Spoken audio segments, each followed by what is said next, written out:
हरीश लोढा यांच्याकडून जैन संवत्सरी पर्युषण पर्वानिमित्त दैनिक AHB times तसेच नाशिक लोकशाही न्यूज तर्फे महाराष्ट्रातील सर्व तपस्वी व जैन बांधवांना हार्दिक शुभेच्छा।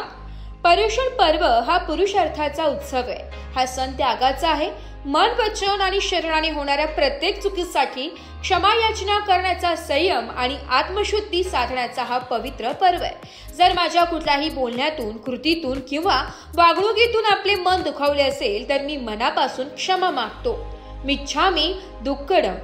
माजी व्हाइस चेअरमॅन नामको बँक अध्यक्ष जैन ओसवाल बोर्डिंग अध्यक्ष चिटणीस जैन सांस्कृतिक अभियान अध्यक्ष नामको गणेशोत्सव मंडळ संचालक नामको बँक राज्य अध्यक्ष जैन कॉन्फरन्स आत्मध्यान कल्याण उपाध्यक्ष भारतीय जैन संघटना नाशिक जिल्हा तसेच महावीर ग्लास ॲल्युमिनियम वर्क्स पेठ रोड पंचवटी नाशिक संचालक हरीश लोढा यांच्याकडून पर्युषण पर्वानिमित्त सर्व जैन बांधवांना हार्दिक शुभेच्छा।